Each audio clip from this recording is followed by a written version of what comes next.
This is a tale of a boy. He had no name, but we shall call him Roy. Roy was an orphan who lived in a home with hundreds of other kids who were left all alone. He never really felt he did belong. Something inside him, well, it felt all wrong. It wasn't only that he had arms on his head.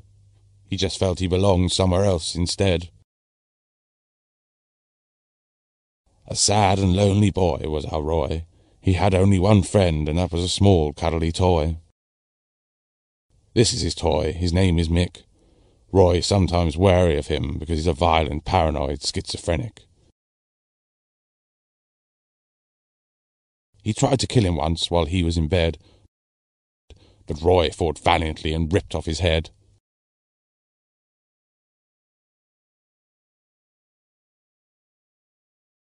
On a day like yesterday, Roy was looking out of his window and watching a crow, longing for its freedom and being able to go wherever it could go.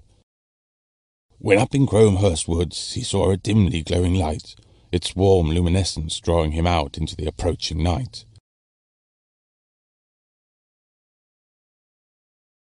As he reached its source, he found it had gone. Was it ever there, or had he been imagining it all along? He cursed Mick for leading him astray, and after his rant slumped down on a bench and watched the end of the day. It soon grew dark and cold, and there was a chilling breeze, but, perversely enough, Roy felt quite at ease. But suddenly out from the treetops swooped a great crow, clasping Mick in his talons and passing into the night like a silent shadow. Roy gave chase, desperately thinking, "Don't let me lose him, please," as he ran through thick undergrowth, bushes and trees. Just as Roy had lost hope and his eyes started swelling, the animal dropped its burden outside a strange dwelling.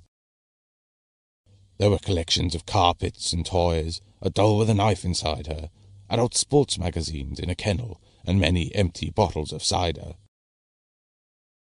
A man, he was a tramp, was collecting leaves into a bag from the local cash and carry.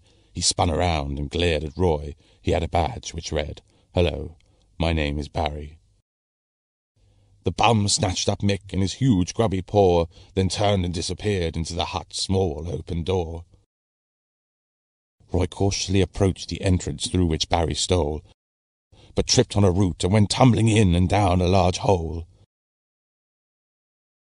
"This reminds me of something," he thought to himself, "a film I once saw or a book I once read."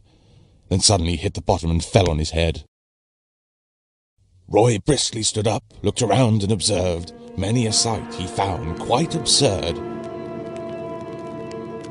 He was in a great factory, and in the corner was a bar, where a frog band played drums, sax, and guitar.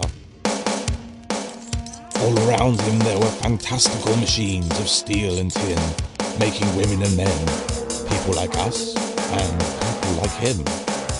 On conveyor belts they moved, so lifeless and dead, hundreds of bodies with arms on their heads. "What is this, you ask?" proclaimed Barry the bum. "Well, I guess you could say you found your dad and your mum. It was a mistake, you see, you were in the wrong box. Hence you were delivered to the wrong world and then lost. But we finally found you and brought you back home. Never again will you feel lost and alone." Roy beamed a great smile across his whole face, and for the first time in his life the muscle in his chest began to race. He ran towards the entrance of the place he could call home. The frog band intently watched him. One even dropped his saxophone. He was inches away. His soul was on fire. All those dreams of being a bird, he now felt much higher. When suddenly, as if from nowhere, his heart tragically dropped, as his dash for his long-wanted freedom was suddenly stopped. "You cannot go through there. You know too much of the other race. You would not fit in, and could reveal the secrets of this place.